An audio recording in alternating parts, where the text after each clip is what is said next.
Credited as being someone who's changing the world and boosting the economic growth, which is always a good thing to hear. He has a fascinating story to tell within himself, but today he's going to give us a keynote entitled Lock In, the Cult of Extreme Innovation. Please welcome to the stage VP of Innovation at Vice Media, Mark Adams.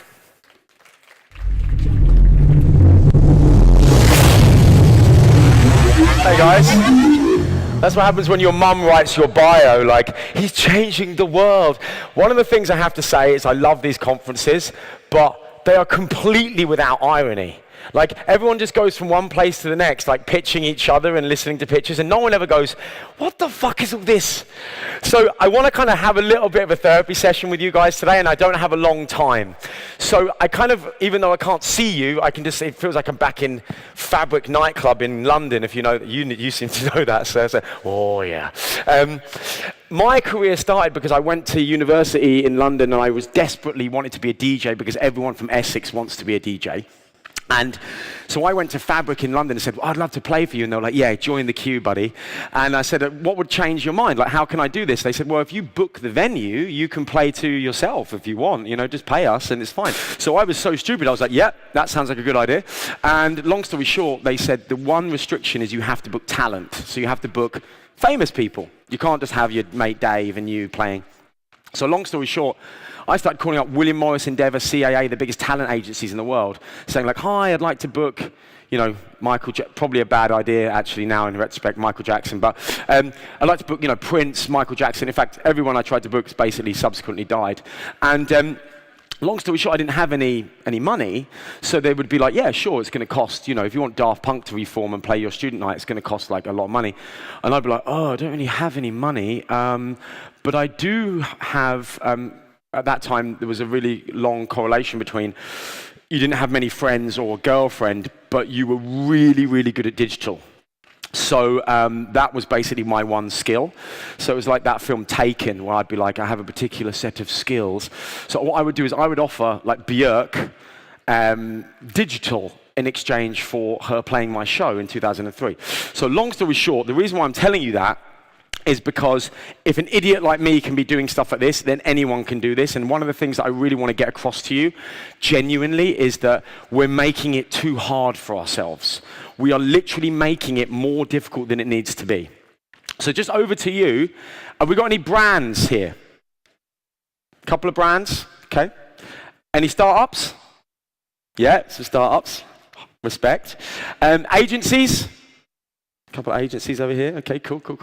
Well, look, whatever you're in and whatever you're doing, I want to offer this as a bit of sanity to you, because the whole thing about the cult of extreme innovation is that innovation is something that people love to talk about, and take this the right way, they love to come to conferences about, and conferences do really, really well out of the fact that people love to talk and not really ever do innovation, right? But as soon as you fucking do it, they hate you. Right? So it's like, oh, Vice, amazing. Like, we went into hard news recently. So, you know, with Vice, we launched 2 new things. Virtue, which is our creative agency, and all the agencies in the old days were like, oh, Vice, they're amazing, like a Kid Brother, they're great. Now we launched a creative agency, we're stealing all the business off everyone, and they're like, won't speak to us at parties, right? Because once you innovate, they don't like you anymore. So this is my offering to you. I think in this industry, in this, what we do, I think we, and I really mean this, are people who have more emotional intelligence, more even spiritual intelligence. I think we care more.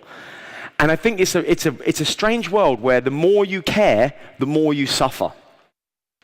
And I go and meet brands and agencies and people in startups all the time. And I basically, I come to the same conclusion every time, which is that we're all just fucking exhausted. One person's really resonating with that, like, But so we're so exhausted. And what I wanted to do today was kind of give you something that gives you a bit of sanity. So look, first things first, first principle of this cult of extreme innovation that I want you to join with me is all the worries you have in the world don't mean anything. The only concern that you should worry yourself with all day long, if you're a startup, if you're a brand, if you're an agency partner, is this: growth. Just worry about growth. Don't worry about what Sue said to Dave at the thing or whatever. It's just about growth, because if you're not growing, you're shrinking. And I'm going from here, sadly I can't be here tonight, but I'm going to L'Oreal tomorrow to give a presentation, and I had a genuine conversation with someone very senior at L'Oreal last week, and she said, we're in a bit of a difficult situation right now because next year a lot of influencers are releasing makeup ranges. And I said, okay, let me get this right. You're L'Oreal, you're one of the biggest companies in the world, and you're worried that a kid that got a camera for Christmas 2 years ago is going to make a makeup range, and you're genuinely worried about it with all your agencies, all your media budgets, all your strategies. You've got PwC and fucking Accenture all over the place, and you're scared of a little girl in her room with a camera, yeah? And they were like, yes. That's how fucked this situation is. And because I had the experience or the displeasure of working in Hollywood for 6 years, and I basically had to teach, I did digital transformation for celebrities, right? So, trust me, if you're a brand, if you think you're particular about your brand, try working with Lady Gaga, right? Like, these people, literally, their brand is them. Like, they are so particular about these things, right? But what we always said was, if you're not growing, you are shrinking, okay? So, let's talk about Gaga for a second. So my company got bought by William Morris Endeavor, which is the biggest talent agency. If you ever watch Entourage, which is basically Sex and the City for men, you can understand that. So, basically, Entourage is based on William Morris, and one of the clients of William Morris was Madonna, and the first thing that happened when they bought my company was they said, go and meet Madonna and explain the internet. And I'm a big fan of Madonna, as you can probably tell by the way I dress. And I went to meet Madonna, and I basically explained the internet and all the stuff I'm going to tell you guys now. I've been saying the same thing for 10 years. And at the end, her PR person said, thanks for coming in, Mark. Can you move, though, because we have Condé Nast coming in. We're actually doing the front cover of Vogue. And I was like, yeah. I'm trying to say that you could be bigger across all these new digital touch points than the whole of Condé Nast if you just hear what I'm saying. And they were like, thanks for coming in, Mark. And so here's the point. Someone who had built their brand, and I would argue a really powerful brand that had lasted decades, but she knew how to do it in TV, print, and TV, print, and out of home, right? But never adapted to the internet. Right? So what we did was we took the exact same, because I'm in the business of good ideas shouldn't be wasted, exact same playbook and went across to LA, met with Gaga, explained the same thing. And she was like, fuck it, we'll do it. That's not a fair expression, but it was something along those lines. She didn't understand it, but she was like, I get it, let's do it. Within 18 months, Lady Gaga had 170 million social connections, and Madonna was still running around trying to get her official fan page off some fan that had made it in Brazil. Right? Lady Gaga essentially took Madonna's position in culture. Right? Now, she lost it again, but then got it back more recently. This is why the game is always interesting. And at one point, Madonna was tweeting saying, you've stolen my playbook. And it was like, yeah, no, we offered you your playbook. You didn't want it.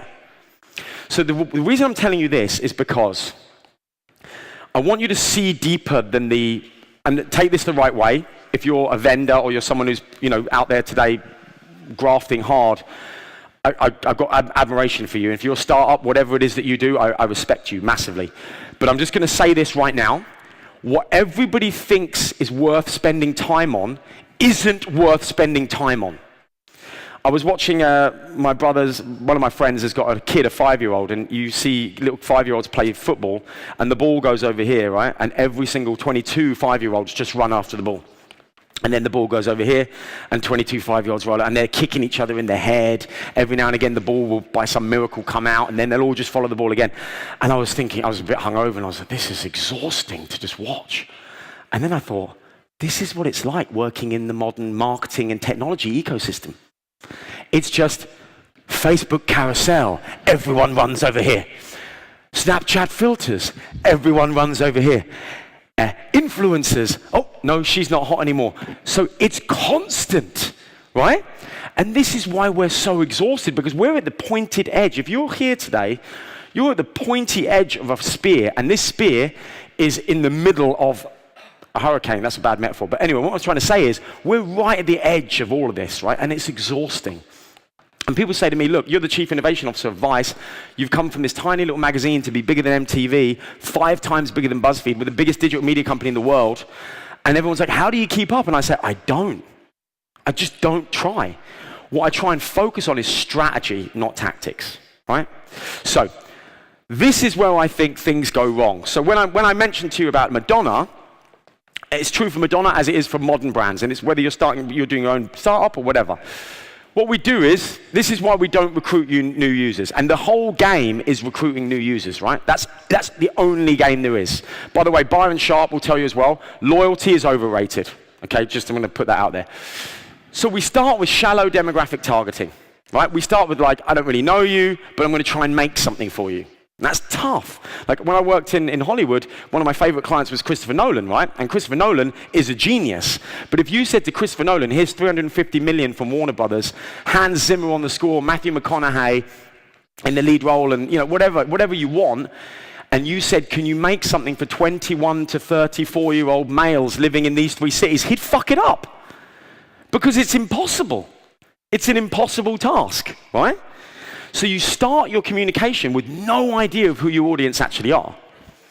And then you say, of course, because you spend a lot of time making product decisions and you work hard and you live in the boardroom, and then you're obsessed with what you've built, right? You're proud of it. You know that it does this and its competitor doesn't, and it does this and it's got this mineral in it, or it does this AI function, or whatever, right?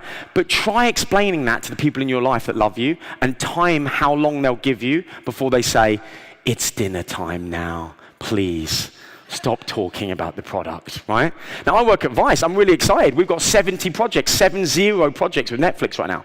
Like we're running around, we're making hundreds of millions out of Netflix and Amazon Prime and doing this. I'm so excited. I'm like, we've got this new project called Gangs of London. Everyone's like, Mark, please, just drink your pint. Like it's fine. Just leave work at home, right? Because no matter what we do, we're obsessed, but no one else. And by the way, if you're a brand, the reason why your agency don't challenge you is because they're being paid by the hour to pretend they're interested, okay? So when you're sitting there briefing them and going on and on about that mineral that you worked so hard at putting in the ointment, and they're like, wow, interesting. As soon as they get in the lift, they're like, what a load of bollocks, right? But they'll never tell you that because they're not actually a good friend. A good friend says to you, yeah, okay, look, honestly, you don't look very good in that. Don't go out tonight wearing that. Right? A bad friend says, yeah, do what you want. Absolutely, you look great. Right? So thinking about partners, right? Then the next thing, and I'm going to say this right now. Facebook, I hope you're listening because I know you're sponsoring this event. Facebook are not your friends either. Okay? Right? They're always selling you. Always. Right? And Google and everyone else. Right? And what they're selling you is the newest gimmick. So right now it's carousel. By the way, before it was building your fan pages, and then they put organic reach down to 0, so you had to pay again to reach. Like, they have no qualms whatsoever fucking you because they think you're stupid. And frankly, from the behavior, you are. Because no one's actually saying, hang on a minute, what is going on here? So what we do is we become obsessed with media tactics, right? And it's like, this week it's this. I mean, when I was a kid, it was the mini disc, right? Does anyone remember that? Like, probably young people are like, what's that? But whatever it's like, I've been in, and I mean this with love, I've been in an innovation with 16 years now. Every single year has been the year of VR. Every year. It's been like 2004, the year of VR, right? If you believe that shit, you will be so tired all the time because you basically don't know who you're targeting. You're obsessed with something that no one else in the world cares about, and you're running around after gimmicks, right? And then we started Virtue, which is our creative agency, and we get these briefs all the time. So it would be like Pokemon. Like at one point, there was about 15 Pokemon Go briefs at the same time. Right? It's like, remember Pokemon Go? Yeah, okay. Is it anyone playing with it now? No, because it's a gimmick. It's a fad, right? And then at the end, someone, a creative agency, asked, "Can you make this strategic disaster creative?" This is the modern brand building landscape. And here's some examples of some work. I mean, this is unbelievable. I haven't smoked weed for weeks, but someone at Burger King is going at it hard, right? And I hope you're here to see this, Burger King. I really do. By the way, look, before we get stuck into this, I'm kind of putting a bit of an act on because I think you deserve, if you're going to give me your attention, you deserve at least a bit of entertainment while I try and teach something. But genuinely, when we go through this, it is funny, but it's absolutely real. I didn't make this up, right? And I want you to know that the people who made this are not idiots. They're just following this model. They're following it to the letter, because this model worked in TV, and it worked in print, and it worked in out of home. It really worked. But it doesn't work now. So look at what Burger King have done. Oh my God. Can you find the hidden chicken nugget? Like when you find it. It's like that film Saw. It's like, you want to play a game? But look what they've done, right? So they've gone shallow demographic targeting, 35-year-old stoner, product obsession, chicken nugget, media gimmick, Facebook carousel, and then they've tried to make this creative by going like when you find it, right? Campari, if you could sum up the last 150 years of Campari in 3 words, and here's the thing, Campari or someone who owns you, please pay attention to this, because you're not doing anything wrong, but you're just not doing anything right, okay? So what you have here is like literally the history of Campari, and it's long. It's long. It's like, Mark, time for dinner? No, I have to summarize Campari in 3 words, right? And someone has taken the time to do it. And this is why I still believe in human beings. And they've said, crap, social media. So look, one more. If someone at Burger King is maybe smoking a bit of wacky backy, someone at Skoda is on ayahuasca, basically.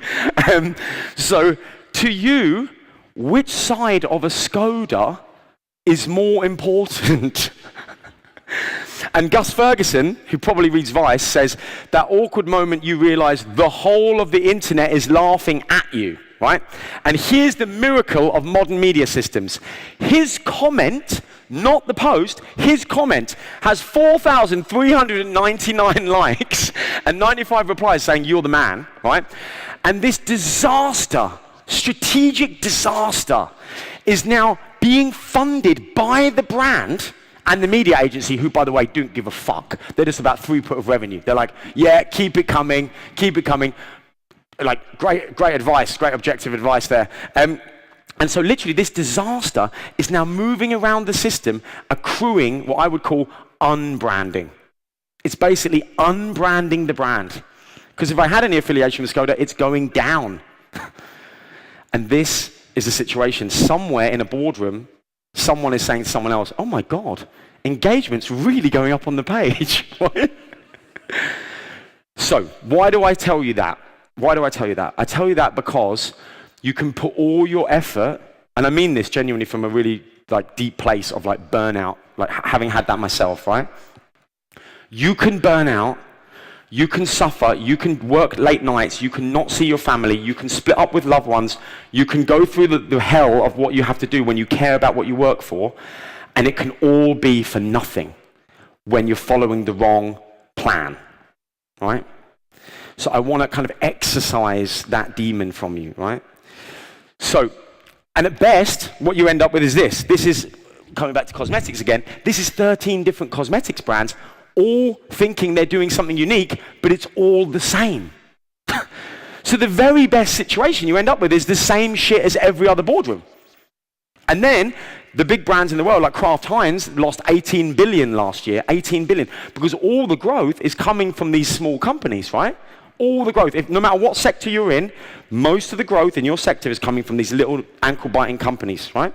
And you've got 2 options. You can M&A, just buy your way through, which is not a very good strategy, or you can figure out what it is that they know and try and learn it.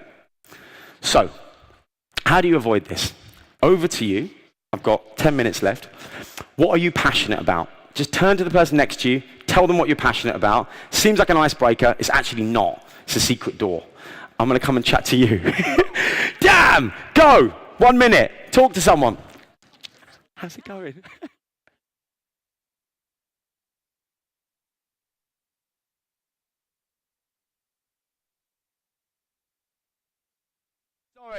Sorry, guys.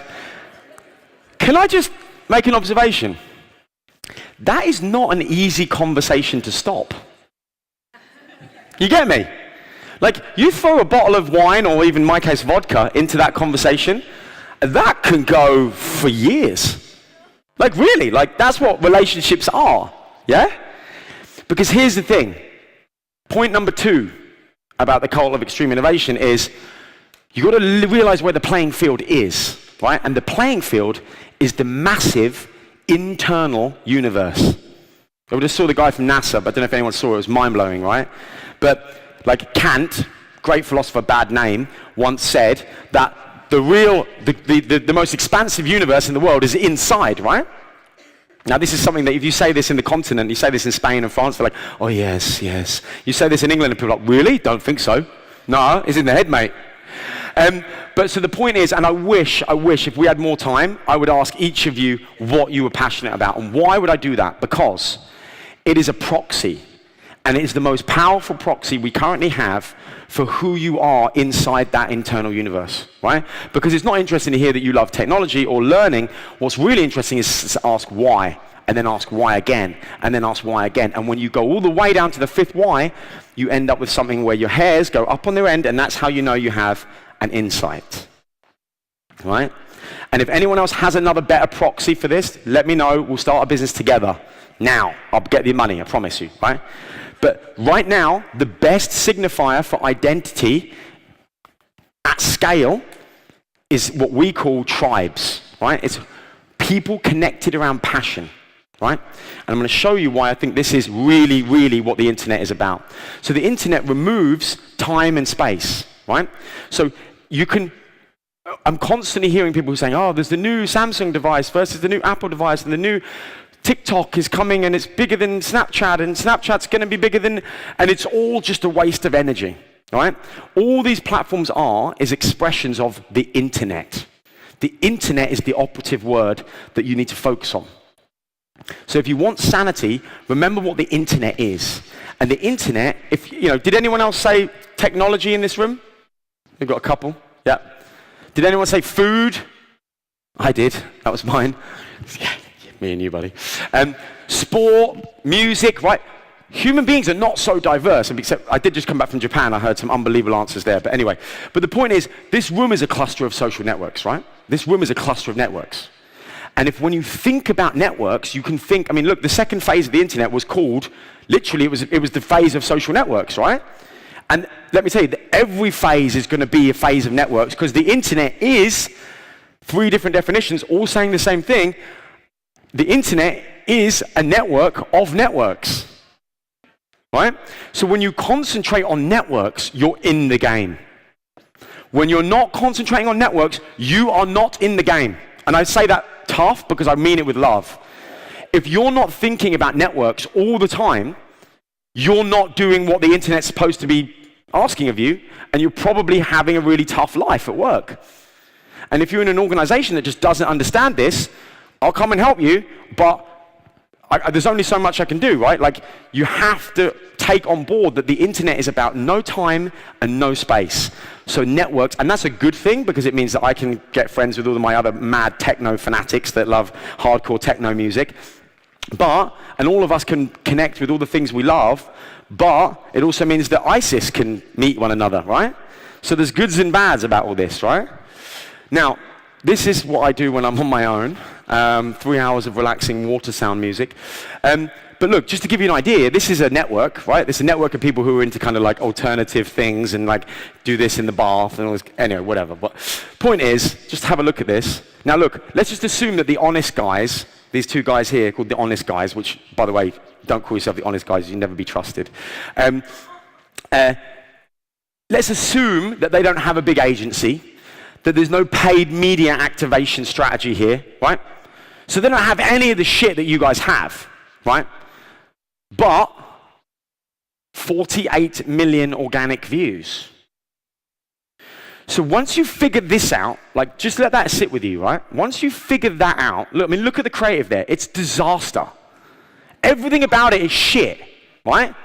And yet it's got more views than the holding company that owns your company and 20 other companies will ever have ever. So if you're Reckitt Benckiser or Unilever or whatever, you've never had 48 million organic views ever. Except for Dove beauty sketches. Anyway, but look, the point is, this is culture. So stay close to this and build strategy that uses this as a starting point, and you're in the game, right?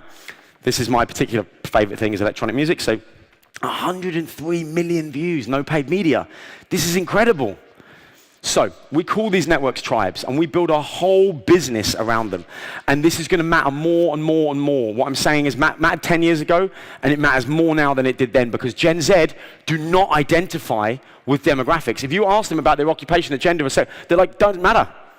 Doesn't matter to me. What matters to me is my values, my hobbies, my passions. So this secret door that I asked you to explore a minute ago is fucking powerful. It's basically the only way back through the attention and trust problems that brands are facing. So, our business model is to constantly grow by recruiting new tribes within culture. And that involves two disciplines. Number one, seeing those, getting up out the boardroom and working with the right partners so we can see those tribes, actually see them. Because if I can talk about lots of things, and you guys probably talked about loads of things I've never heard of here, right? Or I'm a laggard in. Like if you talk about street art, I don't know anything about it, right? But I know that all I need to know is there's a growth opportunity that if I wanted to activate and lead the street art tribe and I was committed to doing it, really, I could probably grow my business significantly from that tribe, right? As opposed to 21 to 27-year-old males, because no one ever sat on a train and went, oh my God, you're also a 27-year-old male, hug me, right? It just doesn't happen, right? So, I'm just going to show you this, and now, yes, Vice makes good stuff. Yeah, we've got good camera work and great directors, and we use good soundtracks. Who cares? Look at the tribes being activated in just this tiny 30 seconds worth of content, okay?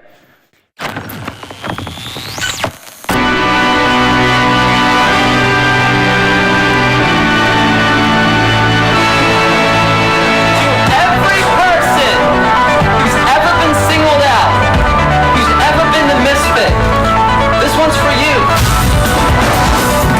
It's so good. My friends are actually going to skip school today and go to the protest.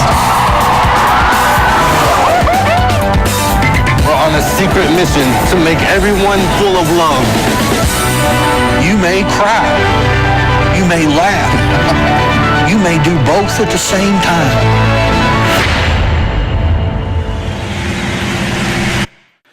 So our strategy has been quite successful, right? So when we work with brands, it's a strange moment when a brand says, because look, if you're a brand, ask your agency what their valuation is. It'll probably be between 10 million and maybe Accenture to Sport Droga 5 for whatever it was, right? We're worth 6 billion, right? So it's a very strange thing when you work with a brand and you say, look, we're not fucking about here. We know what we're doing. We're significantly bigger than you, right? And that might be hype, and I take that point, but the point is, it's mastery of the internet isn't just something you can talk about. You have to do it, not just put it on a PowerPoint presentation. You have to go and do it, and then you've got the authority to teach people how to make work that connects with that, right? So what we do, we just recently made this, which if you've seen this, is fun. This is called Fire, and it's about this festival.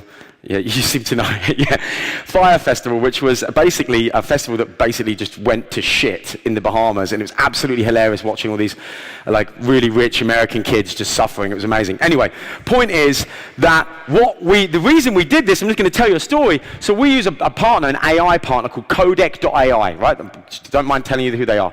You can use them, they're fine, right? They're great. And we are tracking all these tribes, we're tracking about 320 tribes, and then one day I noticed all my tribes are going completely crazy, like little chicks in the nest. They're like, oh, they're going crazy. And I was like, why are they all going crazy? What is this fire thing? And I realized that this thing was going across all the tribes we were tracking, because we're using AI to track them, right? And looking at their content interactions. So I called up the guys that did the Fire Festival and was like, look, I want to buy this footage that you've got. If you've got anything, I'll buy it. They're like, it's a blind auction.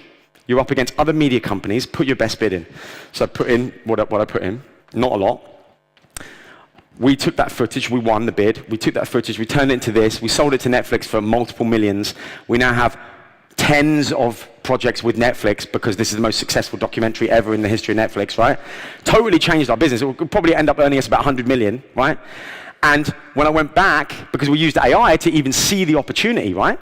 Because otherwise, if you're thinking about trends or influencers and stuff, you never see this opportunity, right? If you're thinking about tribes, you see it. And then I went back to them a couple of weeks later and I said, you know, this all worked out for us. I said, who else bid on that footage? They're like, yeah, you were the only ones.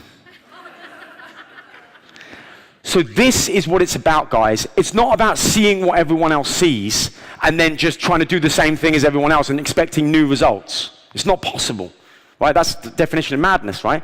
It's about seeing what other people don't see, getting to true insights about them, and commissioning stuff that activates tribes to recruit them into your brands. Now, you guys are a tribe. You're the frustrated marketeers tribe, right? Which is why I try and speak to you in a way that I hope you'll appreciate, which isn't just yes, and then next slide, right? Because you've fucking seen that shit already. So I'm desperately trying to add value here, and I think that if I add value, I'll be able to extract more, right? Which is what I want you to do.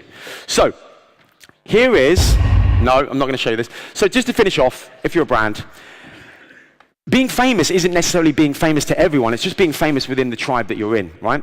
And so we started this. This is our kind of model. This is how we do it. So it's about defining targets, using immersive empathy, understanding what your brand can do. Because if you realize there's a tribe called Black Lives Matter and they really need support, but you're Pepsi, don't send any support, okay? We don't need it. But if there's a tribe called Black Lives Matter and they really need support and you're Nike and you realize you can earn your right to fame by getting Colin Kaepernick, fucking do it, express it with storytelling and drive to consumer, right? That's what you should do. Because then you do it properly and you've paid attention, because Pepsi thought Black Lives Matter was a trend. They didn't see that it was a tribe. Do you see what I'm saying? So here's an example. Smirnoff came to us and they were like, look, what can we do in electronic music? We're big in the game. We looked at it, saw the tribe, analyzed it, realized that 15% of DJs on stages are female, but 60% of audiences are female, right? Which is wrong, right? So went back to Smirnoff and said, what if you said to all the festivals that you sponsor, we're not going to sponsor you next year unless you make the lineups on the electronic music stage, which we're sponsoring, 50-50. They were like, oh, we couldn't possibly do that. We're like, so you're full of shit. You want to do something, you want to deposit value, but you don't actually want to deposit value, you just want to extract value. But the game of that is over. The game of getting anyone's attention or anyone's time or anyone's trust without depositing value is over. So if you're not going to deposit value, don't expect to extract any. So they were like, okay, let's do it. So we did it. And of course, it was extremely successful work, right? And then of course, we earned our right to make great content about it. One more. Unilever came to us. They were like, how do we get into, young, new men fathers, male fathers? We were like, okay, look at the tribe, young male fathers. My brother just became one. One of the issues there was that guys don't take their paternity leave because they've got this hilarious thing of like, I love you so much, I have to go back to work. And the lady's like, it would be more loving if you would stay. And the kid's just like, I don't really know what's going on, but I feel alone. So we said to Unilever, look, what if you stopped talking shit and stopped wanting to make content? Because here's something, right? If you're thinking about making, this is by the way why content factories and all this stuff are doomed. They're doomed before they even start, right? Because you have to earn your right to do something before you can make content about it. You haven't done anything. So why the hell do you want to make content about it? So we said, what if you did something? What if you extended your parental leave policy to 3 months from the dismal 12 days that it is right now? And they did. And now every other company in the world, P&G, Reckitt, everyone's like, oh shit. Because both these examples show leadership, right? Unilever, Smirnoff, they led the tribe. That's what we're looking for, because God knows our politics is fucked. God knows we're confused and exhausted. We need leadership. And if you want to win, lead tribes. That's the business model. And I swear to God, it will work for you. And this time I'm going to finish off with this. Lululemon came to us. They said, growth is flatlining. We said, no shit, right? Because this is the type of stuff they were posting on Facebook. It's like, can anyone do this? Maybe, but only when a few vodkas have been consumed, right? So we said, show us your tribes. And here's the point about tribes. Tribes are not boardroom manifestations of your psychopathic tendencies, right? So there's not a tribe called Lululemon fans, right? Okay? And there's equally not a tribe, no matter how much you hate them, there's not a tribe called men, okay? Or older people. But look at the image of older people. This is hilarious. So look, what I'm saying is, even if you were Christopher Nolan, you couldn't make good content about this because the strategy's fucked from the start.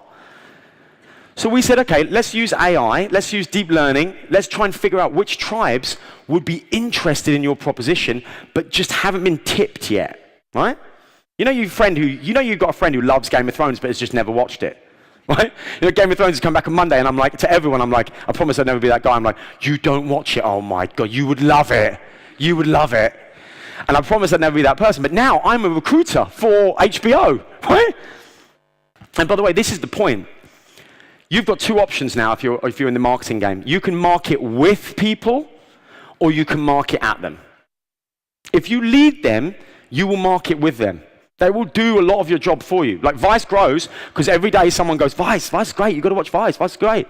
Right? That's why we grow. There's no media budget that could ever compare to that. Right?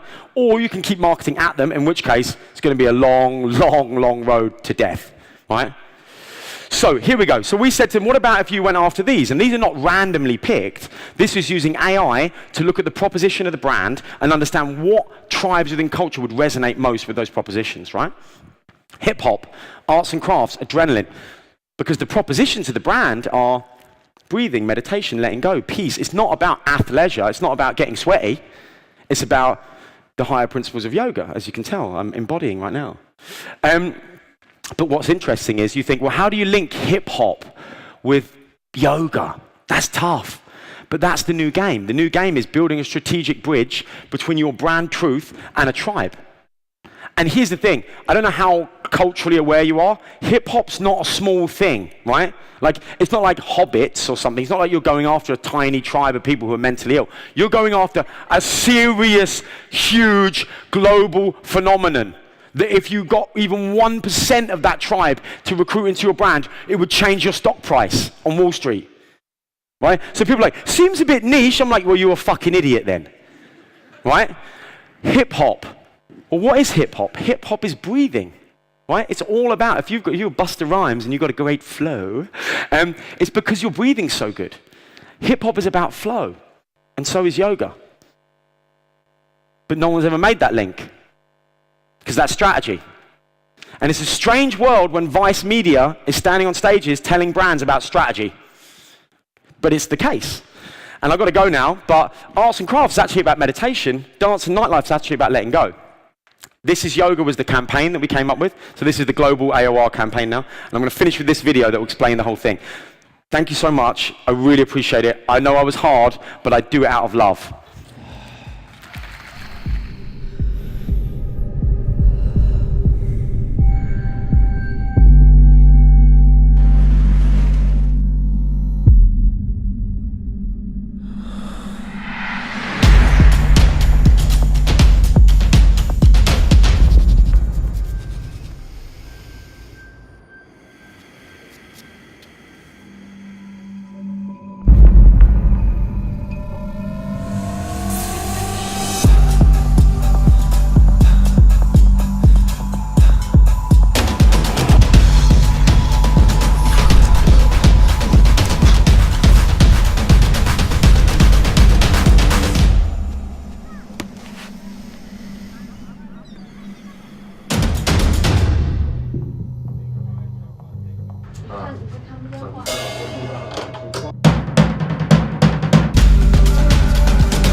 Asked me to say one more thing.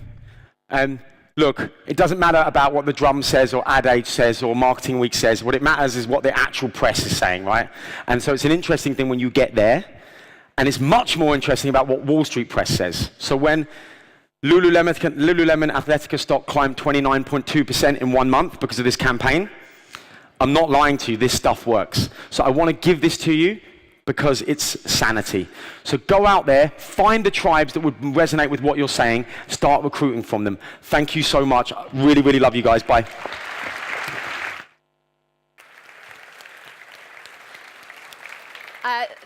Thank you so much for that. And another round of applause for the most fucks in one presentation so far. Congratulations.